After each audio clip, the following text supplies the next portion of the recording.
Well, she surprised me this morning. It's really funny, actually. We you know, I don't know if you know what it means when you pants somebody, you just pull their trousers down. Oh, okay. Yeah. And I appreciate a really good pants. Like when it's not expected. Sometimes I do it to Josie. Josie does it to me. And when she does it to me, it's a really good one. I love it. And this morning I'd climbed up on the chair at a breakfast table because we've got the cabinets up there and I Mm. can't really reach. So I climbed up on the chair to stand up to get it. She just ran in and went, whoop, pants me good. She did. Punched you good. Yeah, I love that. Oh. I Yeah. assume are you wearing underwear when this is Oh, happening? yes, Oh, absolutely. Yeah. okay, good. Okay. Yeah. Do But you yeah, ever pants in public? no, You I haven't think you that's a haven't step too far. you haven't done a good public pantsing? Public dancing, no. No, it's hard as well in jeans and stuff. It's all right, joggy bombs, fine. But Yeah.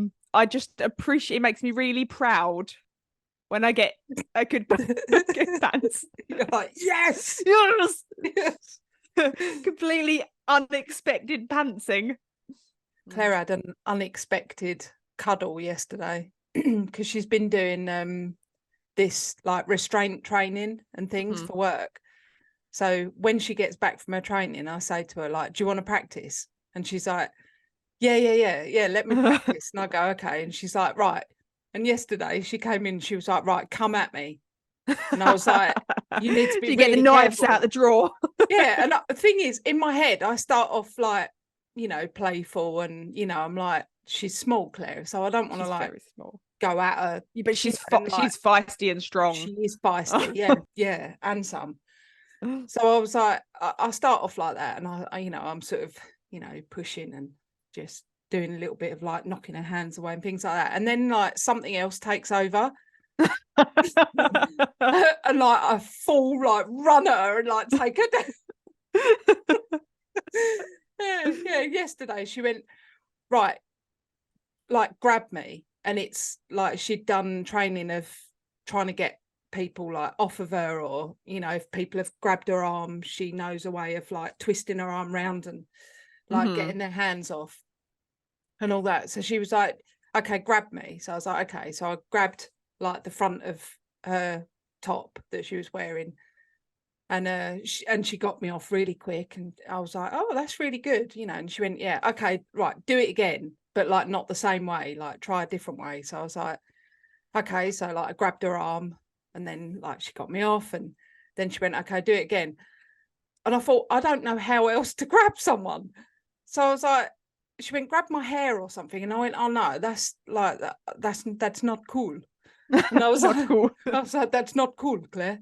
And I was like, oh, I feel a bit out of order doing that. And she was like, no, it's fine, because like I've got to practice him. And I was like, I thought, I just don't feel like I want to grab her by her hair or anything. So I just literally like ran across the lounge and like bear hugged her and like put my arms right round her. And she didn't do anything. And I was like, what's happening? Like that. And I just heard this little voice from over my shoulder go, we haven't practiced bear hug ones yet. And I was like that. And I was like, oh, right. Oh, Fair never enough. mind. All right, fine. You can't say that to an attacker, really, can you? Yeah, she went, we Oh, wait, haven't no, done don't these do ones that. yet. I went, oh, well, how do you think you'd get them off? And she went, well, I don't know, because you've got a really good grip. So I was like, all She right, just sorry. accepted her fate. She was like, oh, I'm done for. She just went limp. I was like, oh, that's the end of me. all right, well, I've taken you now. So Random blam, go.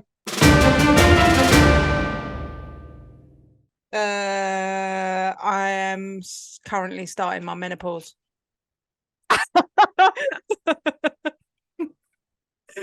What was that you just showed? Black cohosh. Oh. Relief from what? Night sweats, hot flushes, and mood swings. and mood swings. I haven't started taking them yet.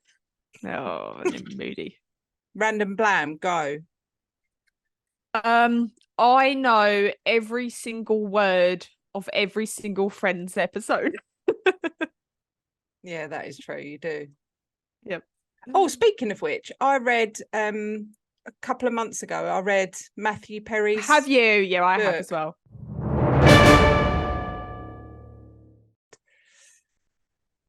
What did you just eat? Was that, what animal was that? I didn't You even didn't look. even look, did you? Just shoved it in your face. I do that. Yeah, I just shove things in. yeah. Josie eats her Maltesers one by one. As do I. Really? Yeah. And most of the No. time, I nibble the chocolate off as well. Oh God, I ain't got time for that. Handful No. in. I mean, I do if I'm like in an absolute frenzy where I'm like, I need Maltesers. And then I'll That's just me all the time. shove them in. But no, I enjoy the process of eating a Malteser. Oh, this is a footprint. A footprint or a paw print? Because they're two different things.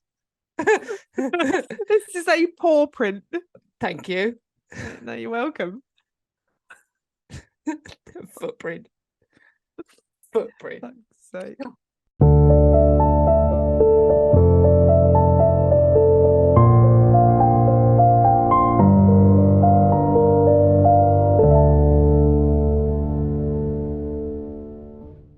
Right. Anyways, what story you got for me? Well, first, I have to say, morning, Morning. she says with a paw print in her mouth. Mm-hmm. And it is morning. I should not be eating sweets. It is. And I took sleeping tablets last night. So this morning I'm really tired. I had good sleep though. Yeah. Yeah. Yep. Yep. Good. So today I am going to tell you the story, or should I say, the mystery of DB Cooper. Yeah. Gosh, such a mystery. Have you heard of it? Yeah. Oh, okay. Good. DB's treasure. Yep.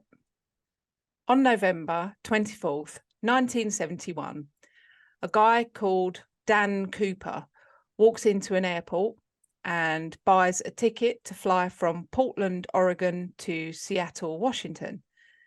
He was all booked and ready to fly upon Northwest Airlines flight 305. When boarded, Dan sat in the back row, right side of the plane, and he got himself comfy in the middle seat of 3. He ordered a drink and relaxed and had a cigarette because it was 70s and you could do that on planes. No complaints. Yeah. So he was drinking and smoking and relaxing. As the plane was getting ready to take off, Dan turned to his left where a flight attendant was sitting, and this was Florence Schaffner, and he handed her an envelope. When Florence opened said envelope, she found a note that read, "Miss, I have a bomb here, and I would like you to sit by me." Florence calmly got up and sat next to him. So she was sitting in between the aisle and Dan. She sat next to him and she could clearly see that he had 8 sticks of dynamite in his briefcase that he'd had on his lap. And Dan then went on to explain what his demands were. And these were $200,000 in cash by 5 p.m. Put it in a bag or a knapsack. He wanted 4 parachutes, and these were 2 back parachutes and 2 front parachutes. Then that's what I'd want if I ever jumped out of a plane. Yeah, just a parachute attached to every part of your body. Yeah, one on each leg, one on each arm. Mind you, you'd be stuffed, wouldn't you, if the only 2 that went off were the 2 attached to each leg. Woo! One leg goes that way, one leg I'll goes tell you that what, way. that'd be a good pantsing, wouldn't it? That is the ultimate pantsing. Yeah. So, and then he said, and then when we land in Seattle, I need a fuel truck ready for us to refuel. And then he said, no funny stuff or I'll do the job, insinuating that he'd set the bomb off. That's important for later. During this time, the plane was taking off. So once that they were in the air, Florence decided to go to the cockpit and tell the rest of the crew what was happening. Another flight attendant called Tina Mucklow, she came back and she sat with Dan and she would stay there for the rest of the flight.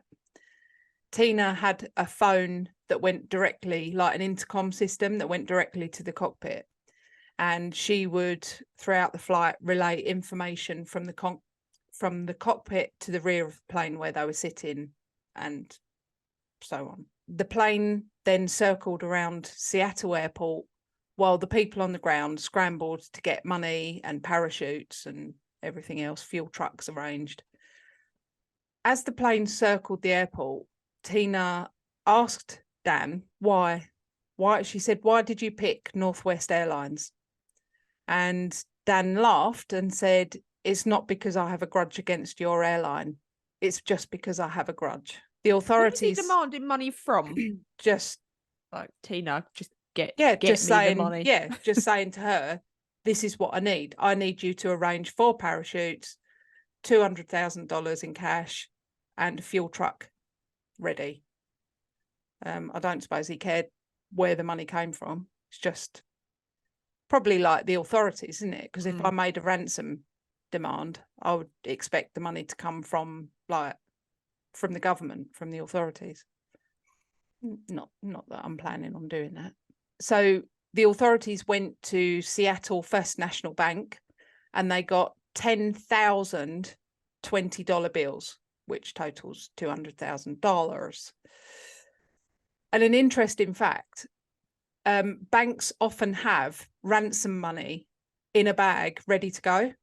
Just set aside. Yeah, set for aside. a rainy day. So the First National Bank had actually a bag that contained $250,000, which obviously they'd written all of the serial numbers for all of those notes, and they had that set aside ready.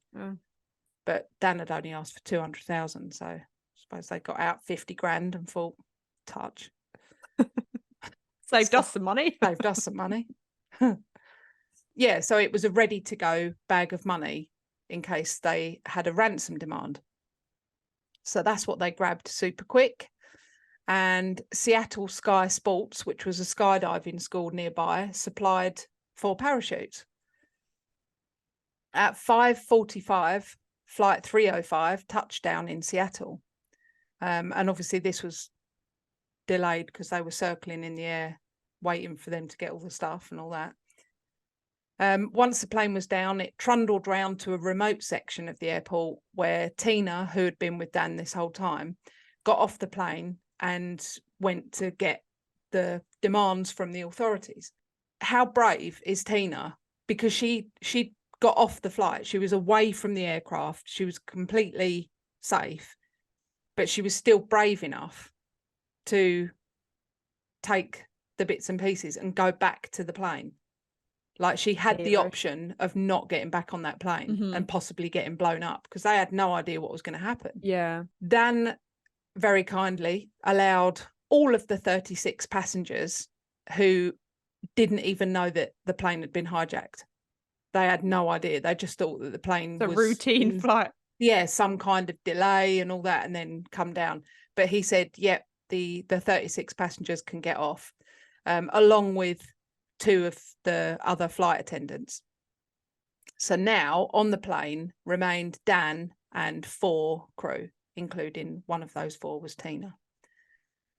Dan told the crew that they needed to fly him to Mexico City. He had specific demands about the flight. They were to leave the landing gear down. The flaps had to be at 15 degrees, which mine are normally at 15 degrees. I mean, I'm talking about the flaps on my hat because I appreciate people not watching on YouTube listening to me talk about no my idea flaps. what you're talking about. I'm talking about my hat flaps. They must stay at below 10,000 feet. The lights in the cabin were to be switched off, and the aft staircase, which was in the underbelly of the plane, was to remain down and fully extended. How do you even know that exists? Well, we're going to touch on that later. So the aft staircase, which is in the underbelly of the plane. So if you imagine like a plane that you would fly on holiday in, you imagine following the aisle down the middle of the plane. So imagine it's one of those like maybe Ryanair flights that's got 3 seats on one side, 3 seats on the other side, and then an aisle that goes down the middle. Imagine following that aisle all the way to the butt end of the plane, yeah, and then walking down a staircase. that's in alignment with that aisle. So you would just, and so the staircase would literally be like a butt of the plane. Yeah. So it would literally lower down from the middle aisle of the Oh, I plane. see what you mean. And then passengers could then walk down that and then onto like the runway or yeah, exactly. Yeah. So that's it's almost like a loading door. Yeah, so you could literally, if you walked up that staircase from the tarmac, you'd walk up that staircase and you would, right in front of you, you'd have the whole aisle of the plane. Yeah. So he wanted that down and fully extended. I'm surprised the plane could even take off with the landing gear still down, the flaps at 15, all of that creates drag. Yeah, well, that's a good point, because it couldn't. So the pilot said, no. He went, no, mate. Can't take off like that. Can't be done. We can't take off with the aft staircase down. Mm-hmm. Like it just won't happen. It'd rip it off or something like that. So he also said that the flight from Seattle to Mexico City also couldn't be done non-stop. They would have to stop somewhere and refuel again and then go on. So Dan said, okay. So there was a lot of negotiations. How about we stop and refuel in either Phoenix, Arizona, Yuma, Arizona, or Sacramento in California? So there was a lot of discussion backwards and forwards. And eventually they all agreed on stopping in Reno, Nevada. So none of the above. None of the above. So the pilot said, well, we could safely stop in Reno. We could refuel, go on. Dan was like, fine. Do that then. The pilot also stated, obviously, that they wouldn't be able to take off with the staircase down. So Dan said, fine, we'll bring the staircase up for takeoff, but flight attendant Tina, who will need to stay with me, she can stay with me and she can show me how to put the staircase down when we're in the air. Wouldn't that cause like a massive decompression? Well, I guess not if you're at 10,000 feet. Oh, okay, yeah. But I mean, it's not safe. Do you know what I mean? They're not going to just be like, yeah, we'll walk around, carry on having our sandwiches and drinks, a cup of tea, cup of coffee, watch that door, and all that, and just, you know, have their hair being blown off. When the pilot was trying to sort out the flight plan, Dan told him to, quote, get the show on the road. So they left without an exact flight plan. And the flight plans are exact, so they'll say exactly where the the plane would suddenly turn to go slightly southeast or southwest. Well, it's all done on the computer, isn't it? So the computer sorts out the heading, and when it's on autopilot, it flies directly to those places. So they don't really have to fly it. So if there's no input into that, they would have to manually fly it around. Yeah. So in the end, Dan was like impatient, and he was like, you know, get the show on the road, let's go.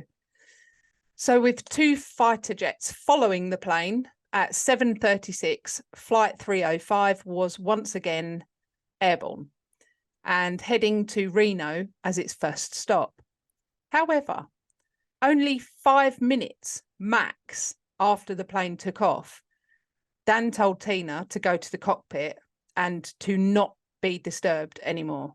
So he said, go there, stay there. I don't want to be disturbed. Before Tina shut herself in the cockpit, she turned to look and saw Dan standing in the middle of the aisle as though he was preparing to jump out, because obviously they'd dealt with the stairs at that point. She legged it into the cockpit, locked herself in with the other 3 crew, and 3 hours later, the plane landed safely in Reno. Once on the ground, the crew of 4 cautiously checked the cabin of the plane, but there was no sign of Dan or the bomb. The rear staircase was down and it had some minor damage due to them landing with it already down. There was only one explanation, and that was Dan had donned a parachute and thrown himself out the back of the plane into the darkness somewhere between Seattle and Reno. The FBI then kicked into gear and started to examine the plane. They found a disappointing amount of evidence left behind. But what they did find was a black clip-on tie, 8 fag butts, or for people that don't call them fags, cigarette butts, 2 of the 4 parachutes, and the FBI questioned the crew at length and got a description of Dan Cooper.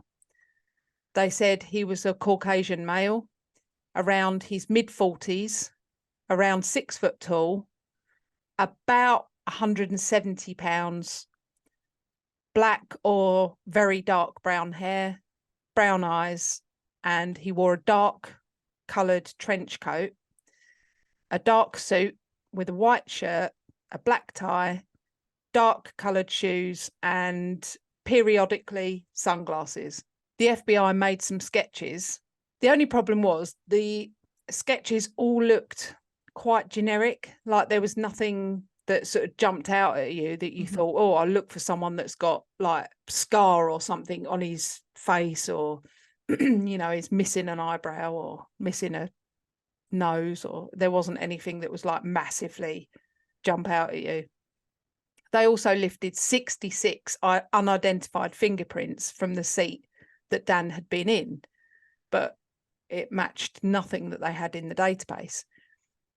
The difficult thing about that was obviously the seat had been sat in by many other people before Dan. So there was absolutely nothing to say that any of those 66 fingerprints found actually belonged to him anyway. Yeah. He might not have touched anything. He might have literally just sat down in his seat. Wearing gloves. Could have been wearing gloves. I mean, they didn't say he was, but so the FBI's point of call now was to work out where Dan was now. So he wasn't in the plane. They knew he'd got on the plane, so he must have jumped out. The crew did not witness nor have any idea when Dan actually left the aircraft. The 2 fighter jets that were following the plane on its journey to Reno said that neither of them saw Dan exit the plane at any point, and they were relatively close. However, at 8:05 p.m, co-pilot William called Dan on the intercom to see if he needed anything. Dan said no. 5 to 10 minutes after that call, the crew said that they felt an unusual vibration, and that could have been when Dan jumped out of the plane, because they said the plane kind of made this oscillation that it doesn't normally, and they couldn't explain what that was. So they said as he jumped from the staircase, that vibration could have caused a shudder in the aircraft. So they said, okay, so somewhere around possibly 8:15, that kind of time could have been when he jumped. Now, the pilot had been flying along what was called Victor 23 airway, which was a flight route. Dan did not know this. Around 8 p.m-ish to 8:15, that kind of thing, the plane would have been over an area that was about 25 miles north of Portland, Oregon. The FBI sent helicopters, aeroplanes, and troops on the ground to start a detailed search of the area. Unfortunately, this particular area is covered in mountains, very dense forest, and also the weather was cold. It was November, so that a lot of these pieces of land had been covered in snow, so nothing great. But they found absolutely nothing, not a trace, not him, not his briefcase, no bits of material, no bits of parachute, nothing. By December, they had still not found anything at all, so they decided to try and track him through the ransom money, because they had all of the serial numbers. Smart. The FBI released the info of the serial numbers and to the authorities, financial institutions, and the general public. They issued a $25,000 reward to anyone that could find a note with a missing serial number, like a Wonka golden ticket. So everyone was looking for these serial numbers. Unfortunately, no one ever won a golden ticket until 10th of February, 1980. So nearly a decade later, a boy named Brian Ingram was on a beach in southern Washington called Tina Bar. and he was making a campfire, and he found 3 bundles of cash that totaled $5,880. Brian's parents had heard of the hijacking, so they took the money that had almost fallen apart by then. Like, it's all like, you couldn't tell that it's the note of a banknote. Yeah, it's all like been there for like 20 years. Yeah, no, 10. 10 years, sorry. Well, nearly 9 actually. 9, yeah, 9 years. But yeah, all kind of like frayed around the edges and completely fuckled it was. Yep. Yeah. So Brian's parents, being good, dutiful parents and citizens, took the cash.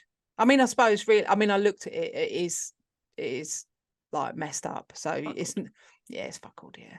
You wouldn't take it into a shop and go, I would like to pay for my shopping. I'd like this 5,880 in the bank, please. What the hell is this? Yeah. So they took it to the FBI and said, we found this. The FBI were like, all right, we'll check it. And all of the notes were found to be the ones from the ransom bag. However, they now had more questions. Why was this money found so far away from the possible landing site?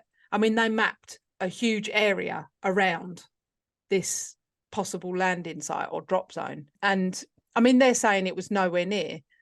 It was actually 27 kilometers from the drop site. So, I mean, that's not something that strikes me as... It's not like in a different country or anything, is it? No, it's not like they found it on the opposite coast or something, you know, where they'd be like, well, how did it get here?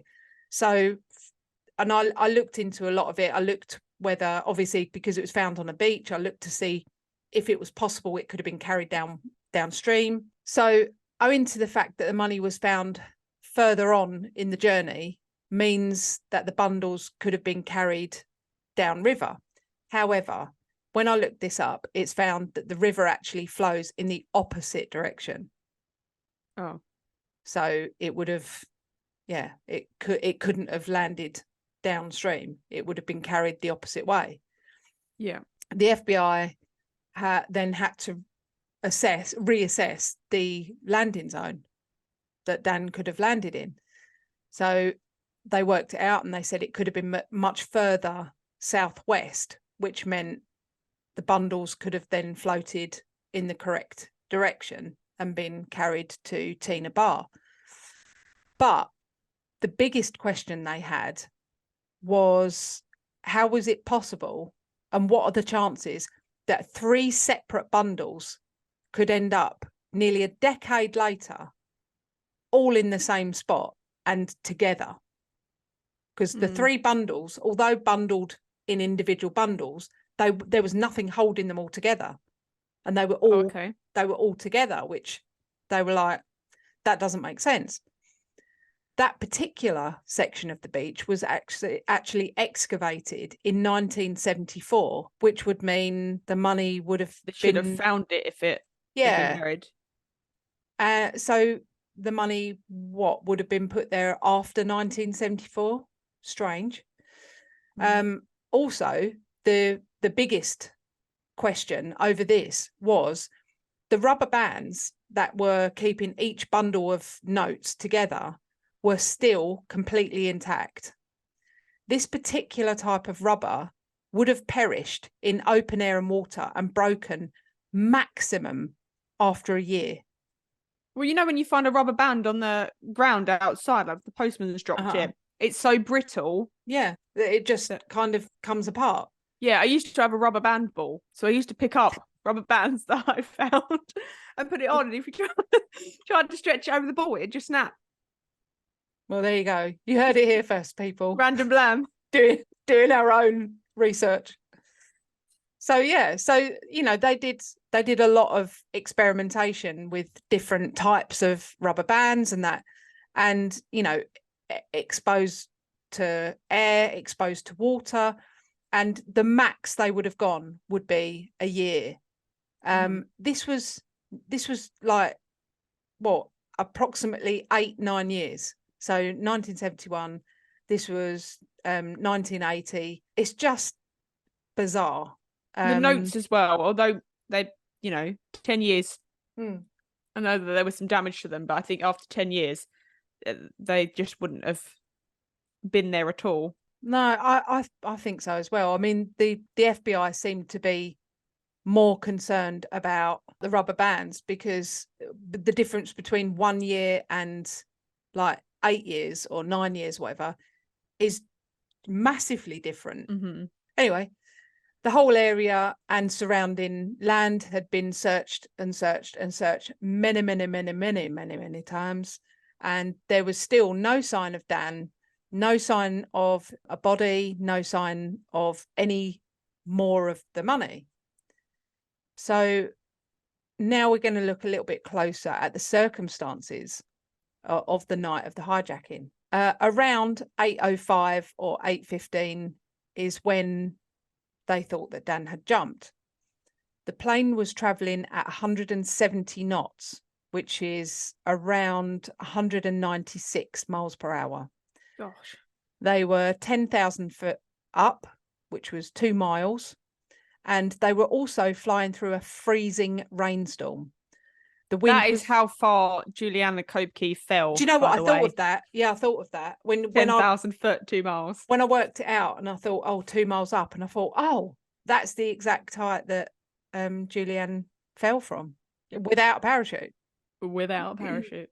This guy had the choice of 4. The wind was so brutal that it ripped off the placard that was on the stairs, on the staircase that was down. Yeah. And it ripped that whole thing off. And it was found in 1978 directly under the flight path. So they found that, but nothing else. Also, Dan was not dressed in clothes to withstand these cold temperatures. He would have jumped without knowing where he was. And due to thick cloud layers, he could have landed on anything. He may not have been able to see what he was landing on. He could have smacked straight into a mountain. Could have smacked straight into a mountain anywhere. The parachute also that he was wearing was a non-steerable chute. So that meant that he had zero control about where it was coming down. So if he thought, oh no, I'm going to land straight on top of that giant barbecue, he would have just landed on top of it and cooked. He had absolutely no control over it whatsoever. But he was super smart for asking for 4 chutes, because this gave the authorities the impression that he was going to take a hostage with him, which meant that the authorities would not tamper with any of the chutes in case he gave the tampered one to an innocent crew member. However, when they gave him these 4 parachutes that he'd asked for, they actually accidentally gave him a dummy chute, which is not a working parachute. It's used for training purposes only. So, yeah, but it looks like potentially Dan may not have noticed that he was given a faulty chute, as this was one of the 2 that he took. Oh, what are the chances? Oh, I know. So another explanation is it's possible that he could have intentionally taken the dummy chute to put the money in, so to better secure the money. Yeah. As there was evidence of him trying to do this with one of the chutes that had been left in the plane. And he obviously thought, because they were all kind of different, these chutes. They weren't just 4 standard parachutes. One was a luxury chute. One was a military chute. One was something else, a dummy chute, and one was a dummy chute. So yeah, they found evidence that he'd been messing around with one of the chutes that had been left to wrap something in or put a bag in or something like that. So it's possible that he might have looked at the dummy chute and thought, well, this is a dummy chute. I'm going to use the bag of it to wrap the money in. And maybe it worked out great for him. And he thought that'll do the job. Even though one of the other parachute that he took and wore was actually inferior to the other chutes that he left behind in the plane. And this was not necessarily due to lack of knowledge or experience. It's the one that he took was a military chute. So it could have been that it was more familiar to him. Mm-hmm. So if he saw that chute and he thought, well, I know how that works. yeah, I know that, I'll use that. It's been suggested that that's potentially why. So on that note, let's have a look at evidence that Dan was a former military man. So flight 305 was on a Boeing 727, and these planes were used in the Vietnam War to covertly drop supplies, and the aft staircase was distinctive to the Boeing 727. And if Dan had links potentially to the CIA, he would have known this. He would have known that it's like one of the only planes that's got this staircase that opens. Yeah. And it kind of looks like he's got knowledge of parachutes. Well, he's got knowledge of planes, because what normal person would be like, you need to leave the landing gear down and you need to leave the flaps extended at 15. Exactly. Unless you watch a lot of programs, which they wouldn't have back then. No. You wouldn't know that the flaps, extending the flaps, especially to 15, it slows the plane right down. Yeah. So he would have known that, and he also would have known about how to work a parachute, how to use a parachute, what the different parachutes were. He would have known that you can be at 10,000 feet to, maximum to throw himself out safely or whatever. Another reason that he could have been a military man is he knew before the flight landed in Seattle, Dan mentioned to Tina, the air stewardess, about the airport being only 20 minutes away from McCord Air Force Base. Oh, okay. And this was accurate. I mean, there's a chance that he might have just known that anyway. But, the other facts about the case are that there was never any missing person, because obviously the FBI rooted through all missing people, and there was no one that looked anything like Dan Cooper. One possible excuse for this is that he survived the fall and resumed his normal life, so he never became a missing person. Yeah. He could have requested better clothes for the jump, so he asked for, parachutes, money, refueling trucks and all that, but not at any point did he ask for warmer clothes, boots, rain covers, nothing like that at all, which was odd. There were extensive searches carried out over the years that yielded no results of Dan. They never found any parachutes anywhere in the forest. They never found any of the other money. So it is thought, or the FBI assume, that there's far more likelihoods that he survived, because he would have landed, collected together all the bits and pieces, gone on his way. The money that was found in 1980, they suspect that it could have possibly been planted there by someone. Don't know. They think it's very unlikely that it would have just come out of the bag and floated along in the river and been found 10 years later. Yeah, exactly. So weird. So that's the story of the hijacking. Now I'm going to go into the possible Dan Coopers. Who was he? So, because this is the mystery. It's not that, the hijacking was a sort of crazy mad story. It's the fact that nobody knows who he was. Yeah, they've never been able to find out who he is. So there's no before and there's no after, is there? There's only the hijacking. Yeah. It's like he appeared, did the hijacking, and then disappeared. Poof, disappeared. Mm-hmm. There was a man that was called DB Cooper that was a suspect really, really quickly, straight after the case. But he was very quickly cleared. And the police said, no, there's absolutely no way that it could have been him. But the press got hold of it and then named this hijacker as DB Cooper. But that wasn't his name. That wasn't his name. That's not his interesting. name. His name was Dan Cooper. Well, he that probably wasn't his name, but you know, yeah. So ever since, he's been called DB Cooper. It's assumed that Dan Cooper was a fake name. However, on that note, there's a French comic about a man who jumps from planes, and he would jump from planes, plummet down using a parachute. His name and the name of the comic was Dan Cooper. So, bit of a coincidence. The comic was available in Canada and it wasn't available in the US. And obviously, Canada has a large population of French-speaking citizens.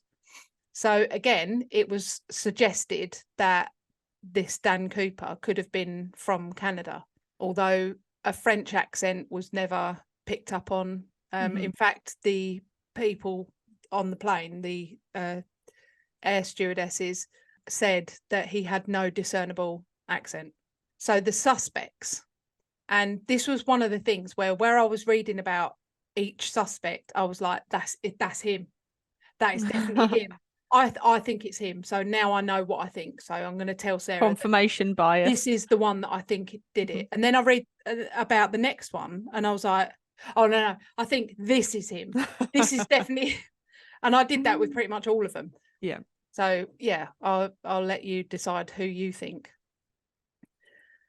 In 1972, Richard F. McCoy was suspected. And the pros for him being DB Cooper was he looked exactly like the sketches that they made of Dan Cooper.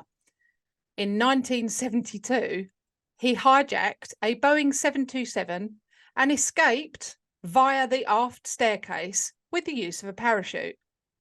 He even had a flight suit with him and a skydiving helmet.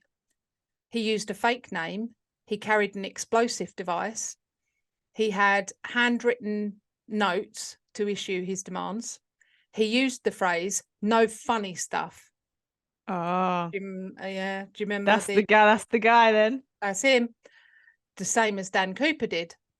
His demands included $500,000 in cash, and he asked for 4 parachutes. He served in Vietnam as a demolition expert and helicopter pilot. He survived the fall from the Boeing 727, but he was caught by police 2 days later after he landed and was sentenced to 45 years. Interestingly enough, he would neither confirm nor deny that he was DB Cooper. And he died in 1974. Oh. How old was he then in 72 when he done the plane? I'll tell you. Okay. So the negatives are for him to have been DB Cooper.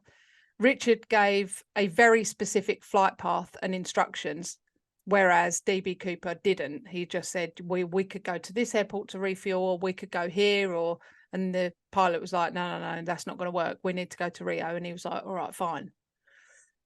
Richard was very specific about the flight path instructions. It could have been, though, that he'd learned from his mistake. Possibly. And therefore researched.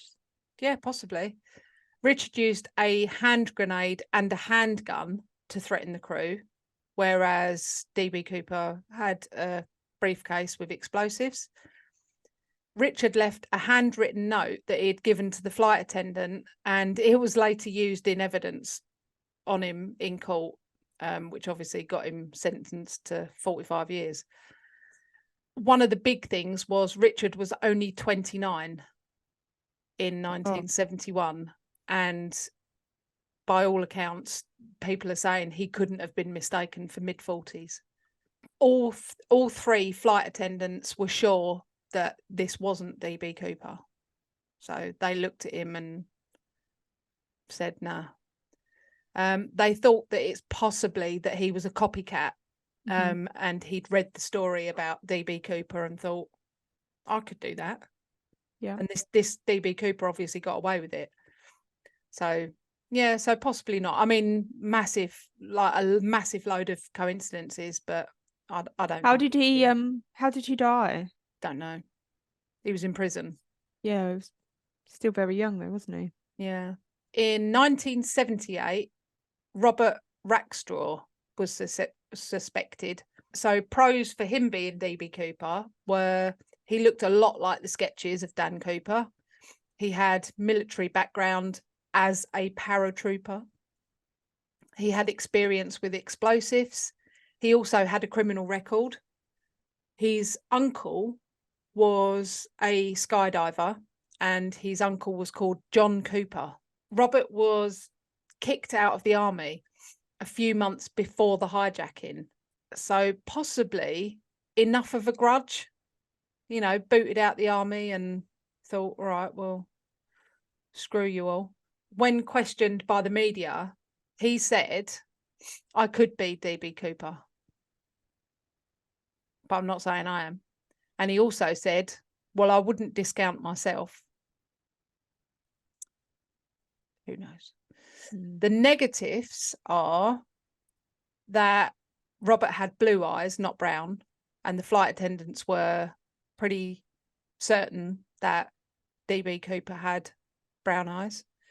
Robert was 28 years old, not anywhere near his mid-40s.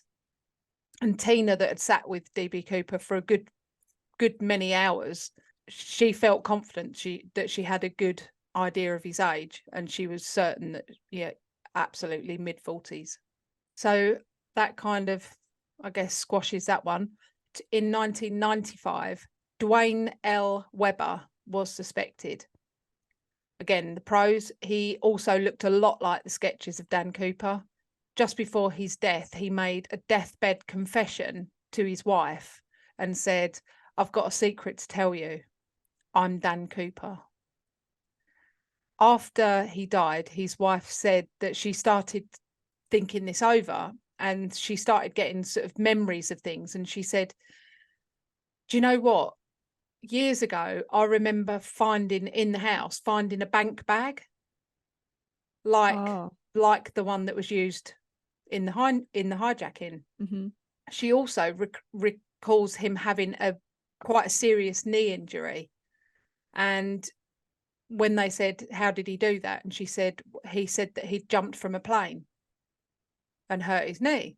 She said she remembers him having a nightmare where he cried out in his sleep about leaving his fingerprints on the aft stairs.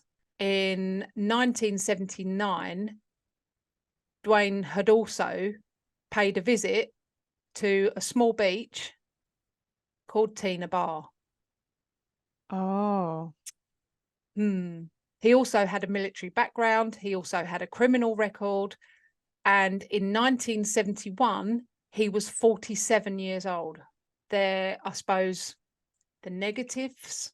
His fingerprints did not match any of the 66 that were found on Dan's seat. But that doesn't mean that Dan Cooper left his fingerprints on the seat. Yeah. He may have been very aware of it and thought, I'm not touching anything. Well, yeah, if he's all of a sudden having nightmares, gone, oh shit, I left my fingerprints on the stairs. Yeah, because exactly. he'd been so careful. He would have been conscious of it. Mm-hmm. The other very disappointing thing is, in 1995, they could have used DNA from the cigarette butts that were left on the plane, because there were eight cigarette butts that were left from, and they know that was from DB Cooper.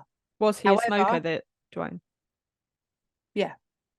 But the cigarette butts were lost. So they were never able to test the DNA of them. And that was the only thing they had that had proper DNA on it. So far, Dwayne Webber looks good for it, I think. Yeah. In 2003, Kenneth P. Christensen was suspected. Kenneth's brother reported that he looked just like the sketches. So he proper dumped his brother in it. He was like, do you know what? My brother looks well like him. Kenneth served as a paratrooper in World War II. Since 1953, Kenneth worked for Northwest Airlines as a mechanic and flight attendant.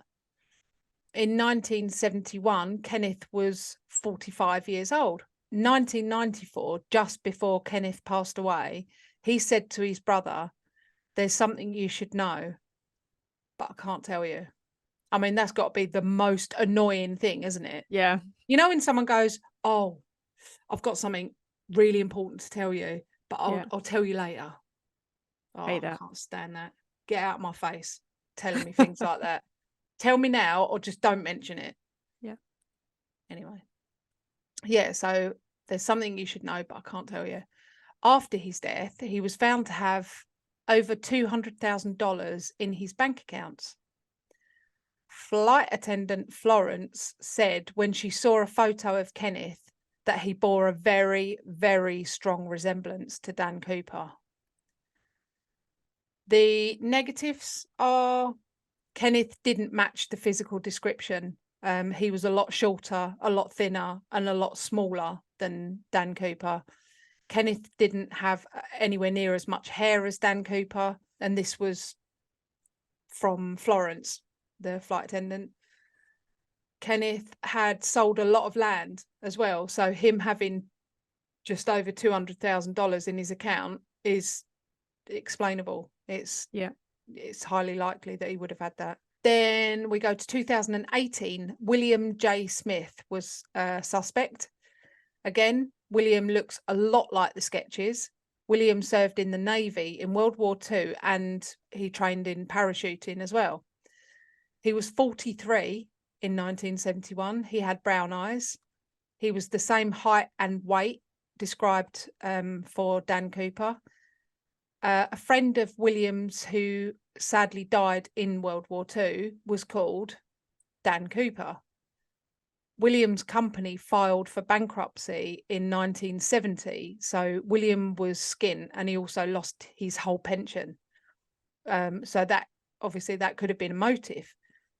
William worked as a yardmaster on trains, and this was what sent him out of business because they went bankrupt.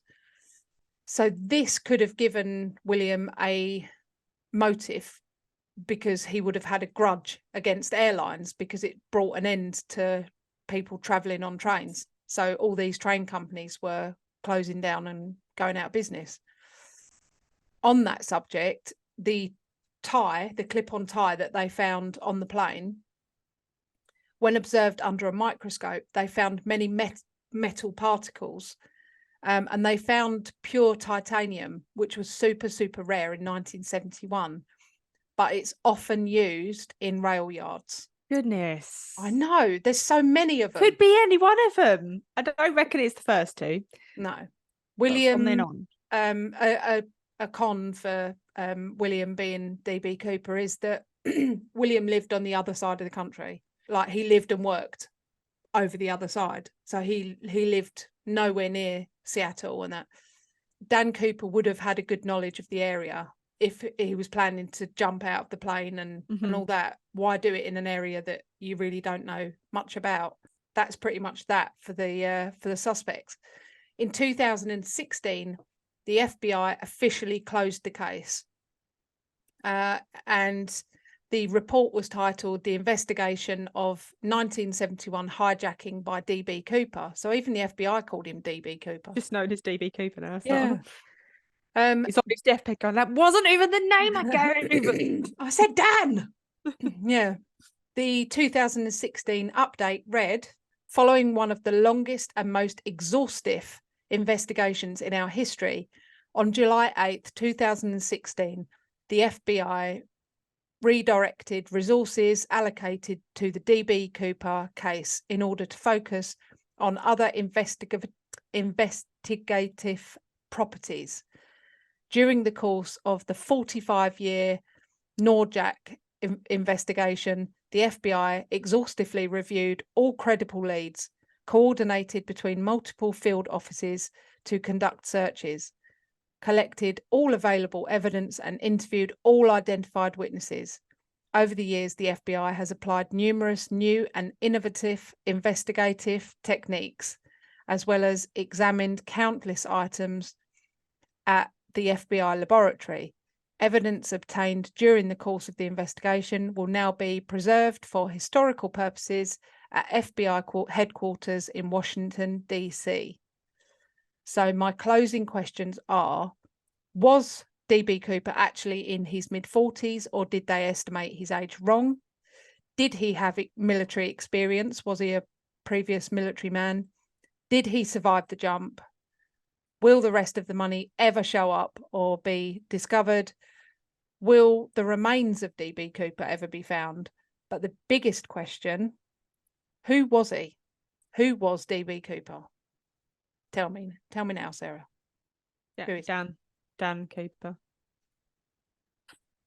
Dan. Yeah, he was Dan. He wasn't DB Cooper. Wasn't. DB Cooper is Dan.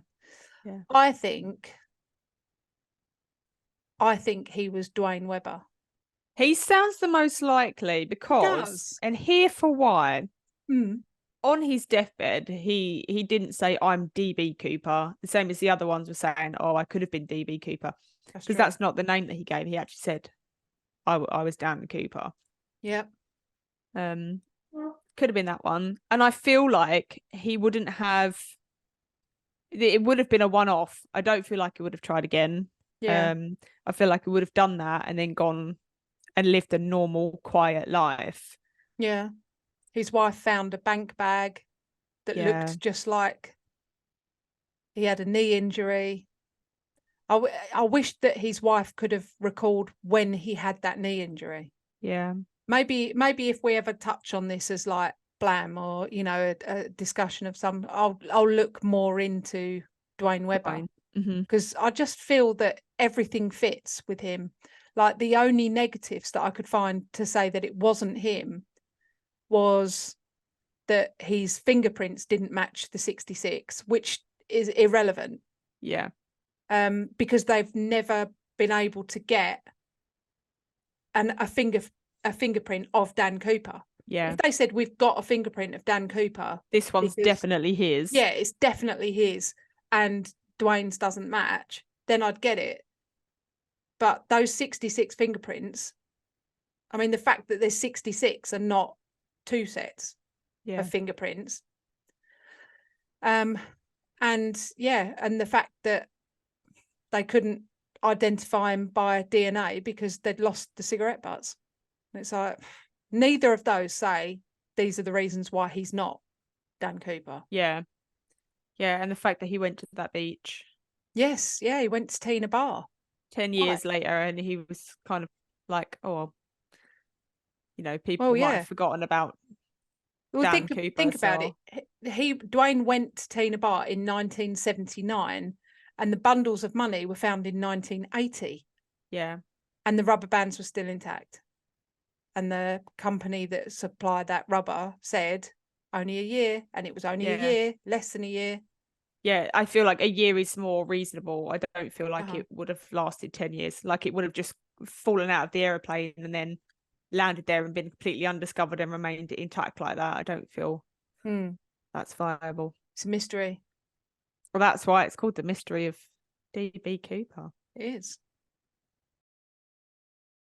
If you have enjoyed listening to our episodes, make sure you rate us and leave us a review on whatever platform you are listening. We absolutely love hearing from you guys.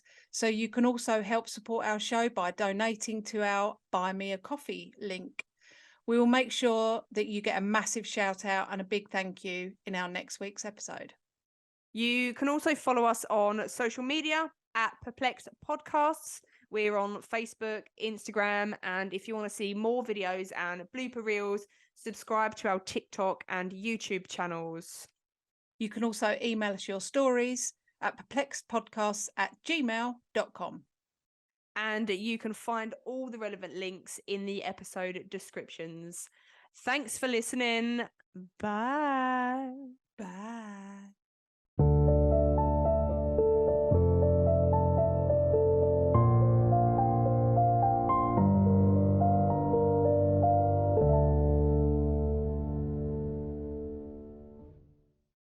Oh, she's done it. She's messed up with me. Oh. Oh, why does it not? Oh, it's messing your hair up. What's wrong with you? Panic over. Yeah, that was nearly a whole thing.